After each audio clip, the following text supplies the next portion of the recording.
Hi, everybody. David Donaldson here with another episode of Entrepreneurial Impact. And Joe and I today are going to start to focus around the conversation about building a business, right? Running a team, or am I building a small brokerage? Or what kind of elements do I need to build a successful business, and how do I grow inside of real estate? And I think it's a pretty broad question. And honestly, Joe, having been in the business for 17 years, I remember when I came in, I really was looking for the right organization or team to join, right? Not just a brokerage, but I really was. I came from corporate America. I had a whole bunch of employees, and I really didn't want anything to do with it, but I really wanted to be able to come in and plug into a system, right? And that had systems, models, and tools that I could go in. And honestly, I had probably been on 4 or 5 different teams because I was attracted to the person. And I didn't know how to find, was that actually the right fit for me or for them in that journey. And I think that's something that's missed on a lot of people, because I think a lot of agents say, okay, it's time for me to grow. I've done XYZ number of contracts and units, and I'm busy. I need a buyer's agent. Am I wrong? No. I actually think you hit a really good point of when people get into real estate. Like, let's be really clear, whether you're running a brokerage or a team, don't care what size the team is, or if you're a single agent, I think perception is reality. And when someone perceives they're going into a new opportunity in their next phase of life or whatever it may be, they have to have grounded realities. And let's be very clear that you are becoming an independent contractor. Unless you're like a Redfin or some type of W-2, for the most part, 9 times out of 10, somebody that's in the real estate business is an independent contractor. So you have to make sure that you're very clear at the beginning that this is a partnership and I am a platform, right? My partnership might be train education. It might be lead gen. It might be my database. But you only get access to these value things unless you're plugged into my platform or my network. And we have to be very clear about this, because if someone's transitioning, this is where I see a lot of challenge in position. Are you in a great position to start a team or start a brokerage or expand? Is that, do you qualify people when they come in as, I am not your employer, I am your partner. If you choose not to do something, that's your choice. That you're going to have to meet me halfway. You're going to have to show up to trainings. You're going to have to do lead gen. You're going to have to follow certain things that I give you, because I am not going to be 9 to 5 over your shoulder telling you exactly what to do, because you're an independent contractor. And I think that's the piece for anybody when you're recruiting somebody or you're the leader of it, is that you are not engaging in a W-2 employment relationship. You're engaging with a contractor. You have to give them certain tools, systems, models, and you have to know what those are. And is the person that you're potentially recruiting going to tie into those? Do they see value in it? And also, which I think is where you were getting at, is, do I even have those things? Because if I don't have those things on my platform or network, I can't actually support that person. I have no business even recruiting or saying, come join me on this journey, because I need to develop certain value propositions in that. So You're spot on. When we look and we talk, and the numbers are out there, you can all look at this and say, the standard solo agent can do about 48 units. Right now, I will tell you that most aren't going that. I would. You're going high. I think if you're driven, you can. But Right. Well, I'm saying that if you look at the rule of thumb, right? Now, I know that not to be true. That, let's see if we took that down to 24 or 36. Yeah. Right. That's, if you're fully functioning, all right, 48. Right. Yeah. But at 24, which is, think about that for a minute, it's really only 2 closings a month. Right. And it's probably not, because everything ever happens in that sequence, right? It may be 3 this month, 1 this month, 4 that month, 0 the next month, right? You're on that roller coaster. And you're like, I'm so busy, I need somebody to go out and work with these buyers. But really what you need is that first hire, and this is hard for most people, has to be administrative support. It has to be the person that's going to bring true leverage. Leverage is not, hey, go take this buyer out. Right? Because you don't truly have enough buyers to support bringing somebody in, which leads to animosity from jump, right? You have to know what you need, and you have to know what that buyer's agent potentially needs, what they need. They need training and they need buyers, right? So what you really need is administrative support to document the systems, to give you the leverage where you're not managing contracts, not managing your social media, not managing appointments, not managing your schedule, right? That has to be that right person, right? And even that second person, again, you may go, all right, great, I have that now. Let me jump and bring a buyer's agent in, right? That next person, again, is support for your admin. Locking down those systems in-house. Now, you can be building the bench and simultaneously be looking for talent, but you have to build that foundation to lock everything down in place so that when you truly get to the point where you're going to bring in a buyer's agent, because what most agents don't realize when they bring a buyer's agent in, a buyer's agent is expecting to be the buyer's agent, and that lead agent, the rainmaker, now should be the listing agent. But what happens? The rainmaker will still cherry pick business. Yeah, of course. And once you start doing that, you've already started to lose the person you brought in. Resentment comes up. Yeah. I think what's interesting when you look at, once again, from Florida, so I like to keep things very simple because otherwise I'm going to overcomplicate myself and I'm not going to actually get the job done. When I look at this, when you say, what's the position I need to be in to start a team, right? And we'll start team first because then you can get into massive team and then broker at some point. But I have to say the two value things, and this is actually very, so all of you rainmakers that have worked with me, I've told this to your agents, that your buyer agents, I said there's two value propositions that your team should have: leads and operational support. If you don't have leads and you don't have operational support as a rainmaker, you have no business starting a team because that's what you're charging them for. Yeah. Here's the other thing around profitability, right? So great mentor of mine, great educator inside of Keller Williams is a guy named Gene Rivers, right? If you ever take one of his classes, he'll tell you that a 4-person team can do 96 transactions. Here's how that breaks down. You as an individual need to be doing 24 units in a 12-month period before you even think about getting an admin. And that's because, okay, let's use our area in the mid-Atlantic. We're probably going to average right around a 10 grand commission. So if I'm doing 24 transactions, right, which is only 2 a month, I believe an individual should really be pushing around 36, right? So I'm making 240,000, and I'll be in the place now where I want some balance in my life. I actually want to run a business. I want leverage, so I can pay a salary to an admin, right? And I fix cost it, right? Here's the thing that most agents don't think about is cost of sale. This is why you want an admin and you want a licensed admin, because then they can go put up boxes, they can answer questions, they can even show a buyer if necessary, right? Well, here's the thing. My cost to them is only 50 grand. If I take my leads and I give it to a buyer agent, most of the teams are going to pay out a 50-50 split. But if they actually start converting those leads, I'm on a variable cost. So every time they grow and take a transaction, I actually increase my cost of sale, whereas with an admin, I don't. So if I think about this and say 24 transactions as a solo agent, I should do 48 with an admin, right? Then I should do 72 with a second admin. Now the second admin can be a support mechanism to the first admin, but the second admin is really dealing with your listing coordination, your marketing, your social media, and client engagement. Like if you really think about it, your first ops person is structures, systems, models, processes. This is how we do things. Second one is really more the creative type, making sure that the marketing message is getting out. Once you have those two things, think about it. Now, if they say, hey, Dave, come join my sales team. Well, Joe, why would I join your sales team? Well, hey, you don't have to do any of this operational stuff. As soon as you get the thing done and ratify, like you get a buyer rep or listing agreement, everything goes over to them. Oh, and by the way, you like the shiny sign and your social media stuff because like that's going to make a difference? It will. It make you feel good. But the point is that now I can say, hey, when I charge you 50-50 on this commission, it's because I gave you the lead, I trained you how to do the lead, I created a culture that taught you how to do all these different things, I brought accountability, I coached you, and I mentored you. Not only did I do that, I have operational support for you, and I have a whole marketing department that's doing all this stuff for you. So the only thing you have to do is engage with the client. And as soon as that thing's ratified, you're on to the next person. Think about how many buyer agents out there that are like, I don't want to do paperwork, I don't want to do marketing, I just want to deal with people. And here's the other part about retention, that if you're putting somebody in their power zone and you're not making them do all this type of stuff, one, they're going to be happy. And number two, they're never going to second question how much they're paying to you because you put them in a power zone and they don't have to do all that other crap. Yeah, they're never going to want to leave. And here's the thing. I think there's a misnomer out there. I know there's a misnomer out there that all buyer's agents are new agents. And all buyer's agents and new agents on teams are because they're new agents.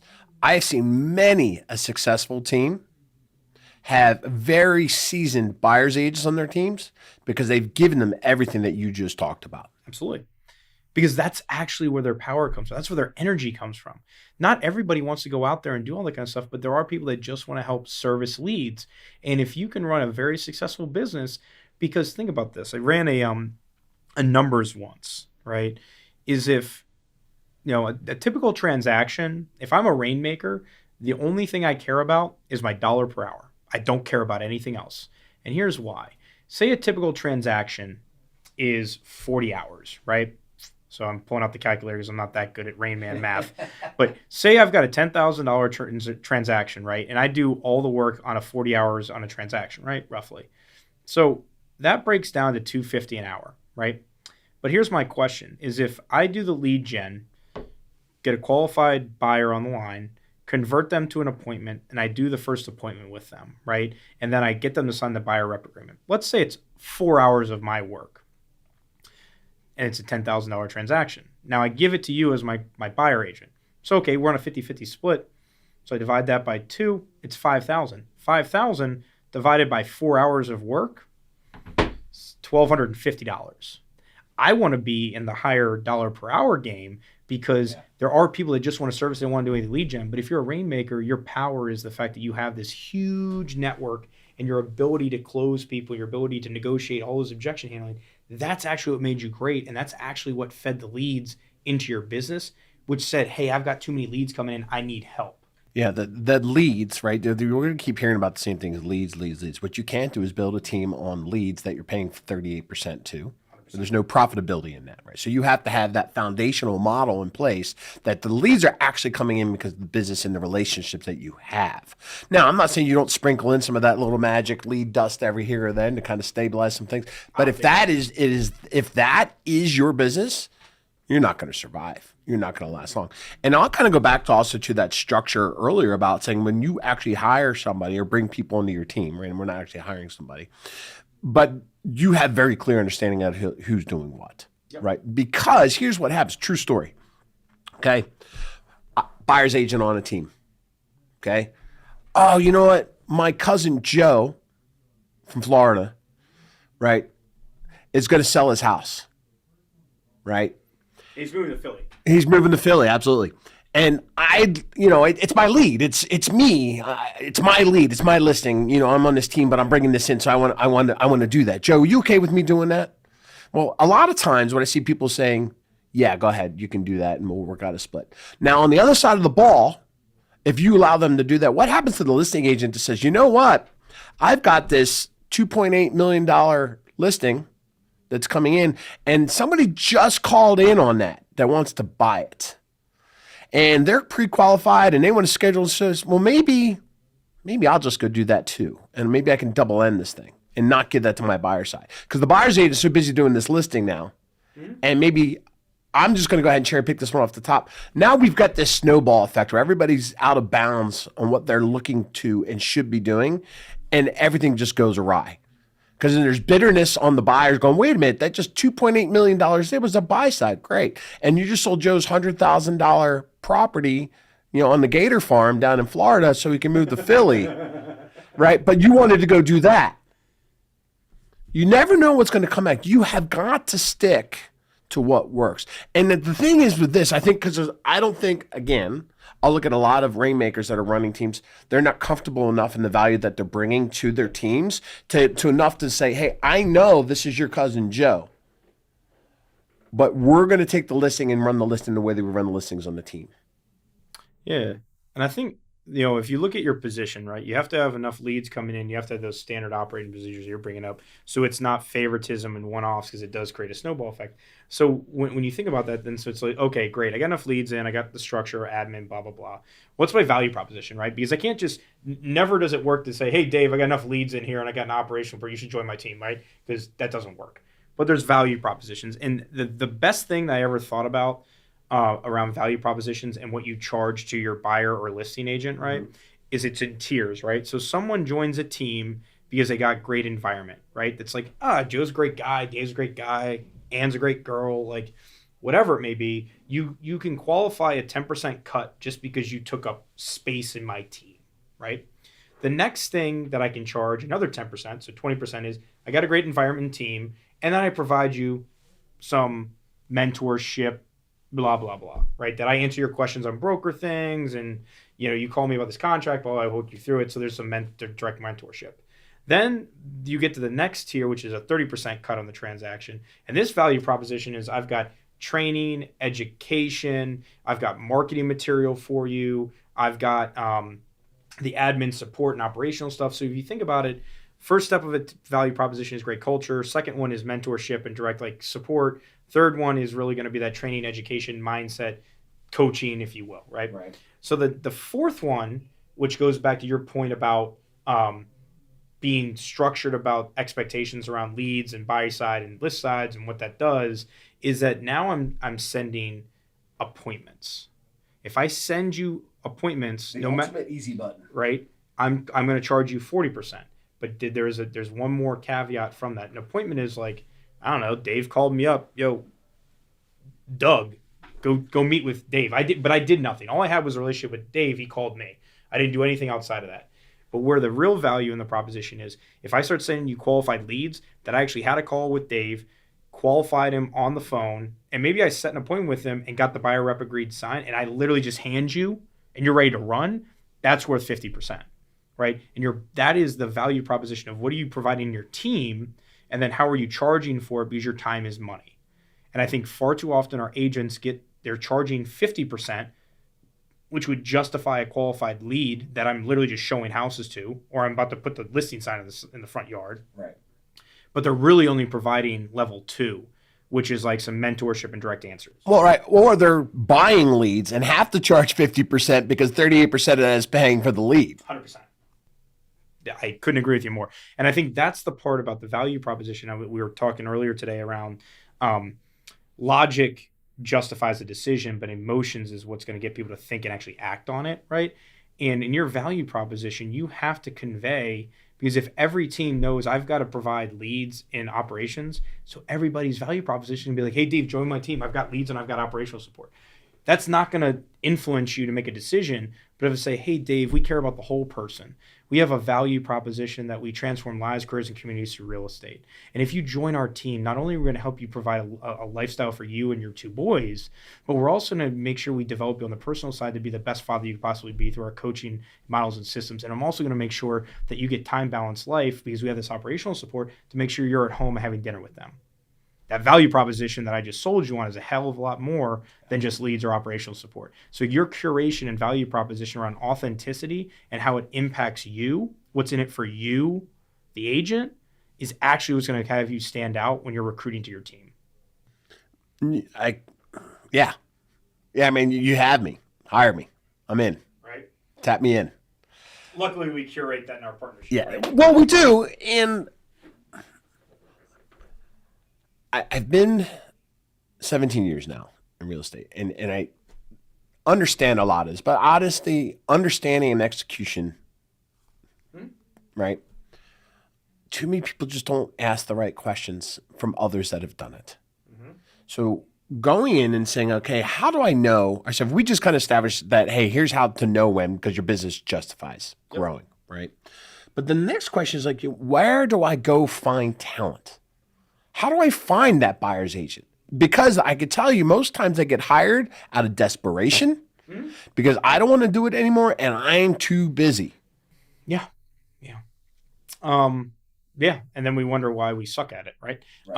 My bet, so there's no better training than repetition, right? I would say this to anybody that's looking to join a team, is that you're going to have to hire and de-hire hundreds of people before you even get good at the signs of it. And here's the parallel to that, right, Dave, is how many of our top listing agents have gone on hundreds of listings appointments? And you ask them, hey, how'd your first listing appointment go? And they go, well, I crashed and burned and it sucked, right? And then you say, well, how is it now? And they go, oh, it's great. It's easy. I know exactly what I'm doing. I go, how much did you prep for your first listing appointment? They're like, I don't know, 24 hours. I practiced for a week, right? All the way up to walk out to the door. Exactly. And then you ask somebody that's been doing listings for years, they go, I don't know. I do a general search. I find the person on Facebook and I spend 2 hours at most and I'm ready to go. I go, that's because you had time on task and repetition. So when you're talking about lead generation, you've got to put yourself in the arena. You got to get off the sideline and know it's going to be uncomfortable, right? Because if you don't get uncomfortable with knowing that I'm going to have to interview 30 people to find a good person, just like you said, you're hiring out of desperation. But when I think of, so that's one aspect of realizing you got to get the reps in to be good at it. Yeah. Number two, when you say where are the sources, so think about this. There was a book I was reading about who do you need to become, right? So instead of thinking like, what are my lead sources and let me do Indeed and Monster, and I'm sure those cold leads are so great to go through, is that where do people hang out? Where do people congregate that would have the behavioral traits that I'm looking for to be an amazing buyer's agent, right? So we have seen, at least, and then once again, success leaves clues and history repeats itself. We have had a ton of success in buyer agents being teachers, being in restaurants and hospitality, right? And you have to think about the Nurses too. Nurses as well, because think about the environment. The environment in a hospital is frantic. You still have to follow policies and procedures, and you got to make sure the person doesn't die, right? But they have to make they have to create solutions, right? Teacher, I got 30 kids in there. You got to go to the bathroom. There's nobody to back you up. Like, what are you going to do, right? Teachers have to make decisions on the fly because they've got limited resources, so they got to make things work. When you look at restaurants and hospitalities, there's a million things going on in the kitchen. There's a million things going on in the front of house, right? So they've got to figure out how to do all that while maintaining a great relationship with the person that's in front of them, right? So you're thinking about all these customer-facing roles. I just brought up, teachers, nurses. No, well, what do those all have in common? They're all a relationship-based business. 100%. So if you're asking me, where would I start with lead gen? I would literally, every time there was a customer store, you go to the grocery store. Is the person like when I'm checking out? What about the bank? Because those people are only making $12 to $15 an hour. So if you gave them opportunity to have infinite amounts of money and all they had to do was follow up with leads, service them, and do what you always do as a customer service, like, it's great. So I look at lead gen and say, based on the behavioral style I'm looking for and the traits of those people, where do they hang out? Who do they hang out with? Yeah. Because if you've got a great buyer's agent, they're probably going to hang out, like, say, on another team somewhere. This is why referrals are so important for who you're looking to hire. Is honestly, if you've got great traits as a buyer agent, you probably have similar people in your circle because we like to hang around people that are like us, right? So that's why the power of referral comes from. So if I'm lead genning, I'm going to places that I can make somebody more money, I can give them power back, and they're going to have a behavioral trait that's similar to that thing. And then I'm just going to make sure that when I talk to them, you actually brought up a great point, ask better questions. Like, I'm not coming in on my first appointment to meet with you and sell you on why you should be a buyer agent. I'm trying to understand what are your goals, what's your lifestyle like, what are your income things, and what do you want in 5 years? And if I can understand what you want, and I truly believe as a leader I can deliver on that, then I'm going to make the offer. But if you come out with left field and stuff I can't deliver on, I have to have integrity and say, you know what, Dave, you're a great guy, but it's not going to work on my team. And that goes back to the expectations of what you want your team to be at the beginning. And you have to know that you're in for that too, right? Like, you have to recognize as a business owner. No, I think there's a lot of truth in understanding that the person you're bringing aboard is never going to be as passionate about your business because it's your business. But if you actually have the passion about their success, they will be passionate about their success and your business, right? Their success and will always trump yours. What's in it for them? But it's got to be in it for them. And you have to be emotionally invested first in them. So you have to give a shit. I would agree. Which I think leads into the next one is retention. Yeah. You got to a place in sales that said, hey, I got enough lead flow and I got the operational support. I can run a team. I've defined what my value proposition that makes me unique, but also gives value to my team that's not just financial, right? Yep. We just talked about where do you find these people? So I just did those three things. Now I got them on my team. What do I do to retain them? All those things that you promised you were going to do from the beginning and more. Well, yeah. Right. I mean, let's be real. Retention starts on day one.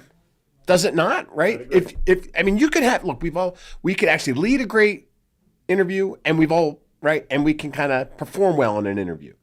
It's what happens after, right? You would call it 30, 60, 9 days, but what are you meeting the expectation? You're immediately going to know, like, you all of a sudden like, oh, I made a terrible mistake. Or, wow, this is everything I thought it would be. And they are going to generate leads and close just because, man, Joe set the tables and everything Joe told me was true. Here are these leads. Now I got to go close those leads. Here's this buyer's agent. They're awesome. They're managing my transactions, right? I now have time to do 3 times as much work than I was doing when I was doing it on my own. Here's the power of what you just brought up, is that if you create such an environment that you create raving fans, you don't have to recruit and lead gen for people on your team, because your buyer agents and your listing agents and your admin are going to be saying that you have no idea what it's like to work with Dave. The environment is insane. It's never been something I've ever worked in before. The validation of that is going to funnel people to you to say, hey, well, if you're saying so great and my life kind of sucks, I want to dip my toe in that pool, right? And if you think about retention, when I think about retention, I think about give a damn and don't be creepy, right? You can get through a lot of things in life by not being creepy and giving a damn, right? To Joe's goals in life, don't be creepy and give a damn. But when I look at retention, there's a book called The 5 Love Languages, and take the personal side out of it, but you look at how people feel appreciated, right? It's words of the top 2 are, I think it's words of affirmation, but number 2 is quality time. I always mess up the first one, but I know what number 2 is. It's quality time. And when you look at retention, half of retention is just showing up and talking to the person. That if you maintain a relationship with your top people and you show them, hey, I care about your personal, your professional goals, I care about your growth, I challenge you, right? Because no one actually, top people don't ever want to be just placated. They know where their gaps are. So as a great leader, you got to challenge them. Be like, I'm actually pressing on you because I want you to be better because I know you're capable of doing so. And if you think about retention as how do I develop the person and lead with their wants first, they're going to actually fulfill the secondary wants, which is what the business needs in order to grow. And I think that's where most agents and most leaders mess up, is they go, I got a highly talented person. Like, I gave them this opportunity. I gave them this platform. I gave them this whatever. It's their responsibility to do it. Well, most people don't see it, and they need to be coached and trained, and they need to see the vision and all that kind of stuff. So if you just spend time with people, more often than not, you'll retain them because you're able to handle the challenges, the relationship hiccups, whatever, because you're talking to them every week, right? And I think that's actually the fastest way to retain. You know, Ian, I'll take that a step further and say you have to listen to their answers, right? It's what does it matter if I'm asking you questions and I'm not actually hearing you? Yeah. Right. So there's 2 parts to that, right? I can ask all the questions in the world, but if I don't actually hear your answers, then it doesn't matter what I asked. Yeah. So you have to ask, right? You have to digest. You look what they call active listening, right? Mm-hmm. And you have to understand what they said. And honestly, if you don't care enough, then don't ask those questions. Yeah. Oh, I think it's that simple, right? I think if you give is them, it? I think it is. Well, I'm saying yes, it is, and we tend to make things hard. Mm-hmm. I think we do, and I think that when you think about, there's always this push and pull of the business goals and the person, right? And I think in retention is that people are looking to be supported in a fun environment, right? Because the 2 things in leadership you got to remember is that I can only control the environment. I can control the conversations I have with you. Outside of that, I can't do anything else, right? I'm disempowered to do anything else because I can't force you to. I can bring you to water. I can't get you to drink. So if I can create an amazing environment that you're supported in, you're fun, we joke around, we've got a great relationship, and then the conversations I have are ones that care about you, care about your performance, and care about whatever else is important to you. Now I've built a trust level with you that's authentic, and you know where my come from is. So I can say things that are harder than anything anybody else has ever said to you, and they're going to land with a way of Joe actually cares. And here's the benefit. Far too often in business, we disconnect the person's performance, the job performance, and how it facilitates what they want in life. And if we as leaders can figure out that we can say to somebody, hey, we're pushing you on this, because this is who you're going to become, and this is what it's going to do for you and your family. And the byproduct is this. So if you know that, then you can also tie back that when the company's profit performance is this Dave's going to be this person with his kids, with this type of outcome, and I've become this other person. So it actually has to be a symbiotic relationship of, as the business grows, I grow. As I grow, the business grows. And far too often, people don't see the connection of that relationship. And that's what's the disconnect about when someone pushes about a performance metric, because the leader has failed to communicate that when we get to this performance metric, this is who you become. And I think that's the power of retention inside of a business and not just some other like fly-by-night company. Yeah, and I think you, as we start to wrap up for today, and you look at the opportunities inside of real estate and recognize at its core, every one of us that's a licensed real estate agent is an individual business owner. Now, what that means to us individually means completely radically different things, right? I'm an independent business owner. I'm responsible to myself. I may or may not want to build a bigger business to where I have direct reports. But at the same time, I may not want to be that business owner and I want somebody else to do all of the bigger work, but I know that I can do more. And to do that, I have to go partner up or join a team or an organization that allows me to do that. So I think there's mindset to understanding that there are people out there looking for the right relationship in their world. And are you that person to help them get there? Mic drop. Thanks, everybody, for listening to this episode of Entrepreneurial Impact with Dave and Joe. Appreciate your following. And if you haven't followed us before, please click that follow and listen to us every week. And have a great, strong week for everybody listening. Bye, everybody.